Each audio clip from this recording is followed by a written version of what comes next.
시청자 여러분 안녕하세요. 경제 아나운서들의 개념 있는 토크쇼 경계톡 시작하도록 하겠습니다. 저는 진행의 김고은이고요. 코인과 관련된 다양한 이슈들 함께 풀어보는 시간 코인 썰전 함께 진행해 보도록 하겠습니다. 먼저 첫 번째 주제부터 살펴보도록 하겠습니다. 최근 뉴스를 굉장히 떠들썩하게 만든 그런 이슈였는데요. 지난 주말 사이에는 미국이 이란의 핵시설을 폭격을 했고 또 이란이 호르무즈 해협을 봉쇄하겠다라는 이런 여러 가지 보복 카드를 꺼내 들면서 최근 들어서는 중동 정세가 많이 불안정해지는 흐름을 보이기도 했습니다. 그런데 오늘 오전에 전해진 속보에 따르면 트럼프 대통령이 이란과 이스라엘이 완전한 휴전 합의에 돌입했다라고 전했었습니다. 이 소식이 전해지면서 암호화폐 시장도 꽤나 빠르게 반응을 하고 있는데요. 실제로 어제까지만 해도 암호화폐가 급락을 하면서 비트코인이 10만 달러 선 아래로 내려오기도 했었습니다. 하지만 지금은 다시 상승폭을 확대하면서 한 10만 5천 달러 선을 회복한 상태고요. 그래서 오늘 첫 번째 주제는 왜 이런 군사 관련 뉴스들이 비트코인이나 이더리움 같은 코인 가격에 영향을 주는지 한번 차근차근 살펴보도록 하겠습니다. 먼저 상황부터 짚어볼 텐데요. 현지 시간으로 21일 저녁쯤에 도널드 트럼프 미국 대통령이 자신의 소셜미디어에 글을 올렸습니다. 이란의 핵시설 세 곳인 포르도, 나탄즈 그리고 이스파한을 미국이 폭격을 했고 작전에 투입된 전투기들은 모두 무사히 복귀 중이라는 내용이었습니다. 트럼프 대통령은 미국군의 정밀 작전 수행 능력을 강조하면서 이제는 평화를 위한 시간이다라고 덧붙이기도 했었는데요. 그렇다면 이런 군사 뉴스들이 왜 코인 가격에 영향을 주는지 함께 살펴보도록 하겠습니다. 보통 이렇게 전쟁 가능성이 커지게 된다면 투자자들 사이에서는 리스크를 줄이자라는 심리가 강해집니다. 그래서 주식이나 코인처럼 가격 변동이 큰 자산은 일단 매도를 하고 보다 안전하다고 여겨지는 자산으로 옮겨가려는 흐름이 나타나는데요. 이번에도 비슷한 모습이 나타났습니다. 비트코인 가격은 오늘 이런 휴전에 대한 얘기가 나오기 전까지는 바로 하루 만에 가격이 2% 가까이 떨어지기도 했었고요. 이더리움은 7% 넘게 하락하는 흐름을 보이기도 했습니다. 그래서 비트코인은 어제장에서 한때 9만 9천 달러 선까지 밀리기도 했는데요. 이렇게 시장 전체가 전쟁이라는 그런 리스크에 좀 민감하게 반응을 했습니다. 그리고 또 한 가지 눈에 띄었던 건 트럼프 코인입니다. 공습 하루 전날 약 3만 개의 트럼프 토큰이 바이낸스로 이동을 했습니다. 금액으로는 3천만 달러가 넘는 규모였고요. 같은 날 또 다른 지갑에서는 1억 4천만 달러 상당의 트럼프 토큰이 외부 지갑으로 옮겨졌다는 분석도 있었습니다. 이런 대규모 이동은 일반적으로 매도 준비로 해석되는 경우가 많습니다. 물론 이게 실제로 누가 어떤 목적에서 옮긴 건지는 확인된 바가 없지만 시점이 공습 직전이었던 만큼 다양한 해석이 나오고 있는 상황입니다. 그렇다면 이런 상황에서 지금 투자자들의 분위기는 어떤지 좀 살펴보겠습니다. 국내에서 진행된 설문조사에 따르면 이번 주 비트코인 가격이 오를 거라고 본 사람이 약 42% 정도였는데요. 반대로 하락을 예상한 응답자는 25% 정도였습니다. 전체적으로 보면 좀 더 지켜보자라는 분위기와 또 지금이 기회일 수 있다라는 기대감이 함께 섞여 있는 상황입니다. 투자자 심리도 이런 낙관과 불안이 혼재되어 있는 상황이다 보니까 각자의 판단도 더 다양해지고 있는 모습이고요. 한편 암호화폐 업계에서는 조심스러운 시선도 나오고 있습니다. 이 대표적인 트레이더 제임스 원은 이번 사태가 장기적으로 암호화폐 시장에는 부담이 될 수도 있다고 바라봤습니다. 중동 지역의 갈등이 조금 더 혹시나 확대되게 된다면 시장 전반이 크게 흔들릴 수도 있다라는 경고를 이전에 내놓은 바가 있었는데요. 실제로 그는 오늘 이런 휴전 이야기가 나오기 전까지는 현재 약 7천만 달러 규모의 비트코인 공매도 포지션을 유지하고 있다고 밝히기도 했습니다. 이는 비트코인 가격 하락에 베팅을 하고 있다는 뜻인데 이와 더불어서 연준의 통화 정책도 아직까지는 조금 불확실한 흐름을 보이고 있다는 점 그리고 글로벌 유동성에 대한 우려도 함께 작용을 하면서 시장에서는 아직까지 여러 변수들이 복합적으로 작용을 하고 있는 상황입니다. 그렇다면 이런 흐름이 처음 있는 일이냐? 그건 또 아닌데요. 사실 우리가 기억하는 몇 가지 사례만 보더라도 2021년에는 중국이 비트코인 채굴을 금지하면서 시장을 한 차례 흔들었었고요. 또 2022년에는 테라 루나 사태, 2023년에는 실리콘밸리 은행 파산 같은 이렇게 굵직한 사건들이 시장에 큰 충격을 준 사건들도 많았습니다. 그런데도 비트코인은 그때마다 다시 한번 반등하는 흐름을 보였고요. 지금도 어느덧 이제 비트코인이 10만 달러에 접어든 상황입니다. 물론 위기가 곧 기회라는 건 항상 맞는 말은 아니겠지만 지나고 보면은 이런 순간들이 중요한 전환점이 됐던 경우들도 있습니다. 그렇기 때문에 지금처럼 이런 국제 정세가 아직까지 불안정한 상황일수록 투자 판단은 더 신중하게 접근할 필요가 있겠고요. 특히 지금 시장이 왜 움직이는지 그 맥락을 잘 짚어가면서 충분한 정보와 또 냉정한 시선으로 시장을 바라보는 게 좀 중요하겠습니다. 자, 그렇다면 두 번째 주제로 넘어가 보겠습니다. 이번에는 조금 색다른 소식인데요. 바로 미국 텍사스주에서 비트코인을 전략적 준비금, 다시 말해서 주정부가 직접 보유하는 자산으로 도입했다는 소식입니다. 우선 현지 시간으로 6월 21일 텍사스의 그렉 에벗 주지사가 SB 21 법안에 서명을 했습니다. 이게 바로 비트코인 전략 비축법 설립법인데요. 이 법이 통과가 되면서 텍사스 주정부는 앞으로 공식적으로 비트코인을 직접 사들이고 또 보관할 수 있는 권한을 갖게 됐습니다. 쉽게 말하면 우리가 금을 사고 또 땅을 사서 국가 자산으로 관리를 하듯이 비트코인도 똑같이 하나의 전략 자산으로 인정을 하겠다는 뜻입니다. 이로써 텍사스는 애리조나와 뉴햄프셔에 이어서 세 번째로 관련 입법을 마친 주가 됐고요. 특히 공공자금으로 만든 독립기금 형태로 비트코인을 보유하는 건 텍사스가 처음입니다. 자, 그럼 구체적으로 어떻게 운영되느냐 이 부분도 꽤나 흥미로운 부분인데요. 이 전략 비축금은 기존 주정부 예산 체계와 완전히 분리해서 운영을 하게 됩니다. 운영 주체는 텍사스 회계 감사관실 글렌 헤이거가 맡게 되고요. 비트코인을 얼마나 살지 또 언제 살지 같은 세부 결정들도 독립적으로 판단을 하게 됩니다. 그리고 법안 안에는 여러 가지 보호 장치도 담겨 있습니다. 예를 들어서 내년 여름까지 비트코인을 아직 매입하지 않더라도 이 비축금 자체는 법적으로 유지되도록 되어 있고요. 또 주정부의 일반 재정에 통합될 경우에도 이 자금이 자동 흡수되지 않도록 방어 장치가 마련돼 있습니다. 또 하나 비트코인은 무조건 5년 이상은 콜드 스토리지, 즉 오프라인 지갑에 보관을 해야 합니다. 또 2년에 한 번씩 보유 현황도 공개해야 하고요. 자금은 어디서 나오느냐? 이 부분도 굉장히 특이한 부분으로 꼽아볼 수가 있겠습니다. 주예산 외에도 자발적인 기부금으로도 기금이 조성될 수 있고요. 이를 관리할 5인 자문위원회도 함께 운영이 됩니다. 자, 그렇다면 이번 법안은 왜 나온 걸지 좀 궁금해하신 분들이 많으실 텐데요.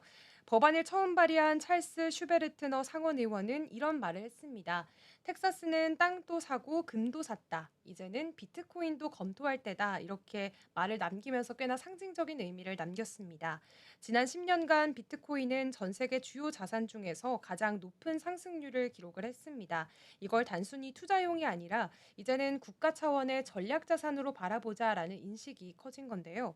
사실 미국은 1971년 달러와 금의 교환을 중단한 이후로도 여전히 금을 전략 자산으로 보유를 하고 있습니다. 이런 맥락에서 본다면 비트코인을 디지털 금으로 본다는 시선이 정치권 일부에서는 조금씩 현실화되고 있구나라고 바라볼 수가 있겠고요. 물론 반대 의견도 있습니다. 대표적으로 비트코인에 대한 비판가 피터 시프는 이런 조항을 문제를 삼았는데요. 비트코인 시가총액이 6천억 달러 밑으로 떨어지면 추가 매입을 못하도록 막은 건 결국 비트코인을 정부도 불안정한 자산으로 보고 있지 않느냐 하는 입장입니다. 실제로 SB21에는 비트코인 가격이 일정 기준 이하로 하락할 경우에는 추가 매입이 제한되는 조항이 들어가 있습니다. 즉, 무제한 매입은 불가능하고 위험에 대비한 장치도 마련해둔 상태입니다.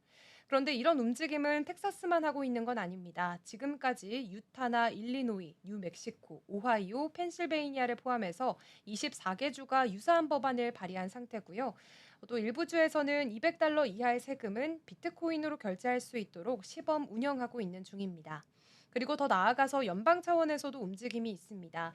트럼프 대통령의 행정명령을 바탕으로 한 연방 전략 비트코인 비축 법안이 현재 연방 의회에서 논의 중입니다. 이게 만약에 통과가 된다면 이제는 미국 연방 정부도 공식적으로 비트코인을 보유할 수 있는 길이 열리게 됩니다. 자, 그렇다면 시장은 이걸 어떻게 받아들일까요? 무엇보다 이런 정책은 시장에 상징적인 메시지를 던집니다. 그동안 비트코인은 거의 민간 투자자들 위주로 움직였었고 정부나 제도권에서는 주로 규제 대상으로 여겨지기도 했습니다. 그런데 이제는 일부 정부가 직접 보유 자산으로 받아들이기 시작했다는 점, 그리고 단기적인 수익이 아니라 준비금 차원에서 좀 장기적으로 관리하겠다라고 한 점들이 시장 입장에서는 꽤나 중요한 흐름으로 받아들여지고 있습니다. 대표적으로 엘살바도르에서는 이미 국가 차원에서 비트코인을 법정 화폐로 채택한 해외 사례도 있습니다. 중앙 아프리카 공화국도 비슷한 실험을 한 바가 있고요. 다만 이렇게 강력한 채택 모델은 경제 규모나 또 안정성 등에서 차이가 크기 때문에 이렇게 미국처럼 규모가 큰 주정부에서 이런 시도가 나왔다는 건 훨씬 더 영향력이 큰 사례다라고 볼 수가 있겠습니다. 이렇게 텍사스주가 만든 비트코인 전략 비축금 제도를 중심으로 정부가 직접 보유하는 비트코인 개념에 대해서 함께 좀 정리를 해봤습니다. 물론 이 흐름이 당장 시장에 큰 반전을 일으키긴 어렵겠지만 디지털 자산이 제도권 안으로 들어오는 하나의 신호탄으로 볼 수도 있을 텐데요. 이제는 우리도 이런 흐름을 보면서 단순히 가격만 보는 게 아니라 디지털 자산은 앞으로 어떤 방식으로 사회 안에서 자리를 잡게 될지 이런 질문을 던져볼 타이밍이 된 것 같습니다. 자, 다음으로 세 번째 주제로 넘어가 보겠습니다. 비트코인이 사상 최고가를 찍은 다음에 현재는 중독 리스크로 인해서 잠시 숨고르기 장세에 들어갔습니다. 근데 이런 상황 속에서 의외의 주인공이 탄생을 했는데요. 바로 스테이블 코인 관련주들입니다. 특히 미국의 스테이블 코인 발행사인 서클은 상장 이후에 무려 8배나 가까이 주가가 치솟으면서 지금 미국 IPO 시장의 중심에 서 있습니다. 이렇게 조용했던 스테이블 코인 산업이 갑자기 스포트라이트를 받게 된 이유를 함께 차근차근 풀어보도록 하겠습니다. 먼저 요즘 코인 시장의 흐름부터 좀 짚어보도록 하겠습니다. 현지 시간 6월 20일 기준으로 해서는 비트코인이 코인베이스당 개당 10만 3천 달러 선에서 거래가 됐었는데요. 한 달 전에 기록했던 사상 최고가 11만 2천 달러보다는 조금 내려온 상황입니다. 그런데 여기에다가 이제 이란과 이스라엘 충돌이 한 12일 정도 이뤄졌었고 이로 인해서 위험 자산 회피 심리가 커지기도 했습니다. 오늘 같은 경우에는 이제 속보로 인해서 다시 한번 반등하는 흐름을 가져가긴 했지만 그동안은 조금은 차익 실현 매물도 나왔었고요. 또 쉬어가는 흐름이 포착이 되기도 했습니다. 그런데 이런 상황에서 오히려 주목받는 쪽이 있었습니다. 바로 스테이블 코인 관련 기업들인데요. 그 중심에는 바로 서클을 빼놓을 수가 없겠죠. 서클은 지난 6월 4일 뉴욕 증권거래소에 상장을 했습니다. 공모가는 31달러였는데요. 무려 17일 만에 240달러를 돌파를 하기도 했습니다. 장중에는 250달러에 육박을 하기도 했는데 불과 보름 남짓한 시간에 8배나 가까이 폭등을 한 겁니다. 시가총액도 우리 돈으로는 80조 원에 육박을 하면서 지금 미국 IPO 시장에서는 가장 핫한 종목으로 떠오르고 있습니다. 이제 서클은 스테이블 코인 USDC를 발행하는 회사입니다. USDC는 미국 달러화와 1대1로 연동되는 대표적인 스테이블 코인으로 꼽히고 있는데요. 시장에서 점유율은 23%, 업계 1위인 테더에 이어서 2위를 차지하고 있습니다. 스테이블 코인은 이름 그대로 가격이 거의 변동하지 않는 그런 가상 자산입니다. 미국 달러나 유로와 같은 이런 법정 통화와 가치가 고정돼 있기 때문에 주로 결제나 송금 또는 디파이 담보 자산으로 활용이 됩니다. 최근에는 미국 국채를 담보로 삼는 방식이 주목을 받으면서 단순히 변동성이 적은 자산을 넘어서 디지털 시대의 안전 자산으로 좀 부각을 받고 있습니다. 자, 그렇다면 서클의 주가가 이렇게까지 급등한 배경은 무엇이 있을까요? 가장 큰 배경으로는 아무래도 이런 정책적인 수혜 기대감이 있습니다. 바로 얼마 전에 미국 상원에서는 지니어스 법이 통과가 되기도 했죠. 이 법은 미국 달러 기반 스테이블 코인을 합법적이고 또 제도화된 틀 안에서 발행할 수 있도록 규정을 했습니다. 뭐 예를 들어서 100% 준비금 보유나 또 월 단위 외부 감사, 투명한 자산 공시 등 이런 조건들을 충족해야지만 정식으로 발행을 할 수 있는 구조가 됐는데요. 이 법이 상원에서 통과를 하게 되면서 시장에서는 이제 스테이블 코인이 제도권 안에 정식으로 들어온다라는 의미를 담고 있습니다. 그리고 그 중심에 있는 서클이 바로 대표적인 수혜주로 떠오르기도 했습니다. 다음으로 또 하나는 큰손 투자자들의 움직임입니다. 돈나무 언니로 불리는 이 캐시우드 CEO가 운영하는 아크 인베스트먼트가 서클 주식을 대거 매입했다라는 소식이 전해졌고요. 국내 ETF들 역시 서클 비중을 늘리고 있는 상황입니다. 그렇기 때문에 이제 스테이블 코인을 하나의 산업으로 바라보는 시선이 생겨났음을 보여주고 있는 상황인데요. 하지만 아직까지는 불안 요소도 있습니다. 서클이 이렇게 급성장하고 있는 건 맞지만 현재 수익 구조를 보면 국채 금리에 상당히 의존하고 있다라는 약점도 있습니다. 2024년 기준으로 서클 수익의 99%가 국채 운용 수익에서 나왔는데요. 즉 미국 기준 금리가 떨어지면 서클의 수익도 바로 줄어든다는 뜻입니다. 최근 금리는 하향 안정세를 보이고 있고 이게 서클 실적에 직접적인 영향을 줄 수 있다는 우려가 나오고 있습니다. 그리고 경쟁도 거세지고 있습니다. 크라켄이나 로빈후드 같은 대형 거래소는 물론이고요. 은행권과 자산 운용사들도 속속들이 이제 스테이블 코인 시장에 진출을 준비하고 있습니다. 그리고 여러 가지 새로운 사업 모델도 등장을 하고 있어서 서클의 독주 체제가 과연 언제까지 이어질지는 미지수로 꼽히고 있는데요. 비트코인처럼 화려한 상승과 또 급락은 아니지만 스테이블 코인은 이제 점점 디지털 금융 인프라의 표준으로 자리 잡아가고 있는 느낌을 보이고 있습니다. 지금은 단순히 가격이 오를까 내릴까 보다는 이 자산이 어떤 제도 안으로 들어오고 또 어떻게 기존 금융 구조를 바꿔갈 수 있을지 보는 눈이 더 중요해진 시점이 됐습니다. 자, 이제 네 번째 주제로 넘어가 보겠습니다. 요즘 국내에서도 원화 기반 스테이블 코인에 대한 논의가 굉장히 뜨겁습니다. 이제 은행이 코인을 만든다고 이런 입장을 아마 보이실 텐데요. 그런데 이 얘기가 단순히 은행이 코인을 찍어내는 수준과는 좀 더 한 발짝 넘어간 그런 개념이라고 보시면 되겠습니다. 왜냐하면 돈의 미래와 또 디지털 경제 주도권이 어디로 향하는지에 대한 그런 큰 흐름이기 때문인데요. 과연 누가 스테이블 코인을 발행하느냐에 대해서 벌어지고 있는 논쟁들, 그리고 그 안에 담긴 제도적 그리고 시장적 쟁점들을 또 하나하나 풀어보도록 하겠습니다. 이제는 스테이블 코인이라는 말이 낯설지 않을 겁니다. 앞서 설명해 드렸던 것처럼 미국에서도 스테이블 코인이 떠오르고 있고요. 이와 관련돼서 서클의 주가도 오르고 있다라는 이야기 한번 전해 드렸는데요. 요즘 이제 이 시장이 흐름이 우리나라 속으로도 좀 들어오고 있는 모습입니다. 바로 원화로 연동된 스테이블 코인이 본격적으로 논의가 되고 있습니다. 이재명 대통령이 이 대선 공약으로 원화 스테이블 코인 도입을 내세운 이후에 정부와 국회 그리고 금융권 전반에서 관련 논의가 빠르게 확산이 되고 있는 상황입니다. 한국은행 역시나 필요하다면 반대하지 않겠다라는 입장을 최근에 밝힌 바가 있고요. 기존에는 다소 소극적이었던 분위기가 좀 많이 달라진 것을 파악해 볼 수가 있겠습니다. 최근에는 오픈 블록체인 DID 협회라는 협의체에서 국내 주요 은행들이 속속 합류를 하고 있습니다. KB국민은행, 신한은행, 우리은행, 농협은행 뿐만 아니라 좀 8곳이 들어와 있는데요. 이 협의체는 원화 스테이블 코인을 위한 기술, 그리고 정책 방향 등을 논의하는 조직입니다. 가장 큰 쟁점은 바로 이겁니다. 도대체 누가 스테이블 코인을 발행해야 하느냐? 은행 측의 입장은 명확한데요. 지금 이미 자금 세탁 방지나 또 고객 확인 같은 규제 대응 체계가 이미 갖춰져 있기 때문에 발행 주체는 은행 같은 금융기관으로 한정을 해야 한다는 겁니다. 일본처럼 말인데 일본 같은 경우에는 실제로 은행이나 신탁회사에만 발행 권한을 주고 있습니다. 하지만 핀테크 진영은 조금 다릅니다. 기술의 민첩함이라든지 글로벌 거래소와의 연계 그리고 퍼블릭 블록체인 연결 같은 측면에서 자신들이 훨씬 유리하다는 입장을 내세우고 있습니다. 예를 들어서 카카오의 경우에는 크러스트 유니버스 출신들이 만든 오픈 에셋 같은 기업은 원화 스테이블 코인 사업을 2023년부터 준비를 해왔고요. 핀테크 쪽에서는 생태계 확장성 그리고 글로벌 연동성 측면에서 자신들이 빠르고 유연하게 움직일 수 있다라는 입장을 내놓고 있습니다. 그렇다면 해외에서는 지금 어떻게 하고 있는지 살펴보겠습니다. 국가마다 제도 설계 방식은 조금 다른 모습인데요. 먼저 싱가포르는 일정 요건을 충족하면 핀테크 기업도 발행을 허용을 하고 있고요. 미국 같은 경우에는 최근 지니어스 법안을 통해서 은행뿐만 아니라 일정 자격을 갖춘 비은행 기업에도 발행을 허용을 했습니다. 다만 좀 까다로운 요건을 충족해야 한다는 점은 포함이 되어 있는데 영국은 이 사이에 중간 지점을 택했습니다. 결제 주선인이라는 제도를 제안을 해서 해외에서 만들어진 스테이블 코인이 영국에서 사용되기 전에 반드시 사전 심사를 받도록 하고 있습니다.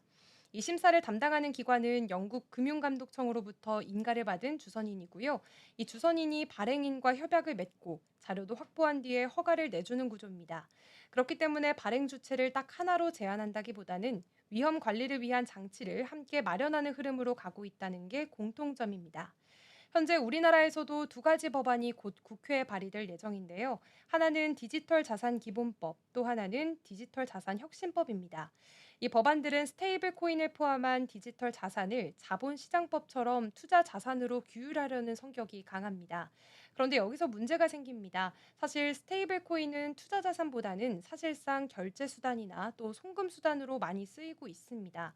그래서 자본시장 중심의 규제로는 현실을 충분히 반영하지 못할 수 있다라는 우려가 나오고 있는 상황이고요. 정부 입장에서는 일정 자본금을 갖춘 기업이라면 비은행권도 발행할 수 있도록 여지를 두고 있는 반면에 한국은행은 좀 여전히 부정적인 시선을 갖고 있습니다. 통화 정책이나 외환 시장에 영향을 줄 수 있다는 이유에서인데 결국 중요한 건 단순히 발행 주체가 누구냐보다는 그 주체가 어떤 기준을 충족하느냐가 중요하겠습니다. 특히 한국처럼 외환 규제가 있는 나라에서는 해외 사례를 그대로 들어오는 데에도 좀 한계가 있습니다. 그렇기 때문에 앞으로 제도는 국내 시장의 현실과 또 글로벌 흐름을 모두 고려해서 맞춤형으로 설계가 돼야겠죠. 이렇게 스테이블 코인 관련한 이슈는 단순히 코인 하나가 만들어지는 걸 넘어서서 앞으로 금융 질서와 또 경제 인프라 자체가 새롭게 구성되는 문제로 이어질 수가 있겠습니다. 과연 이 논의가 은행 중심이 될지 아니면은 핀테크 기업이 더 앞서 나가게 될지 앞으로 어떤 해법들이 나올지도 함께 살펴봐야겠습니다. 자, 마지막 빠르게 다섯 번째 주제로 넘어가 보도록 하겠습니다. 시바이누가 최근 들어서 가격이 계속해서 약세를 보이고 있는 상황입니다. 기술적인 지표부터 해서 온체인 데이터까지 여기저기서 경고등이 켜지고 있다라는 분석이 나오고 있는 상황인데요. 그래서 지금 시바이누가 어떤 상황에 처해 있는지 또 앞으로의 흐름은 어떻게 될지 함께 짚어보겠습니다. 우선 2025년 6월 24일 기준으로 시바이누는 0.0000113달러 선에서 거래가 되고 있습니다. 한 달 사이에 무려 24%가 넘게 빠진 흐름인데요. 단기적으로는 하락 삼각형 패턴이라는 기술적 신호가 나타나면서 추가적인 하락 가능성까지 제기되고 있는 상황입니다. 보통 이 패턴에서 지지선이 하방 지지선을 돌파하게 된다면 낙폭이 크게 나올 수가 있습니다. 그렇기 때문에 전문가들 사이에서는 0.000011달러 선이 무너질 경우에는 최대 50% 가까이 떨어질 수 있다라는 예측을 내놓는 상황이고요. 현재 시바이누는 50일 이동평균선보다 무려 50% 이상 낮은 가격에 거래 중입니다. 상대 강도 지수도 39 수준으로 과매도 국면에 근접해 있고요. 그런데도 뚜렷한 저가 매수세가 보이지 않는 건 투자 심리가 그만큼 얼어붙어 있다는 뜻입니다. 온체인 지표를 살펴보면 더 심각하다는 분석도 나오고 있습니다. MVRV 지표에서는 데드크로스가 나타나기도 했고요. 단기 투자자의 손실률이 장기 보유자보다 더 커졌다는 뜻입니다. 이는 최근에 들어온 투자자들이 빠르게 이탈하고 있다라는 신호로도 해석이 되고 있는 상황인데요. 그리고 시바리움 네트워크의 TVL은 한 달 전보다 절반 넘게 줄어든 189만 달러까지 떨어졌습니다.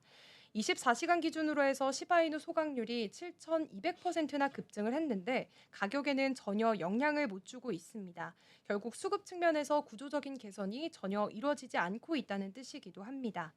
그렇기 때문에 이런 시바이누는 지금 두 가지 부담을 동시에 안고 있습니다. 하락 삼각형 패턴 그리고 헤드앤숄더 차트상으로 이런 부담을 계속해서 가져가고 있는 상황이고요. 최근에는 거래량도 줄고 있습니다. 최근 하루 거래량이 7,800만 달러 수준인데 전날 대비해서는 38%가 빠진 수준입니다. 이렇게 투자자들의 관심이 계속해서 줄고 있다는 건 부정할 수가 없는 흐름이겠고요.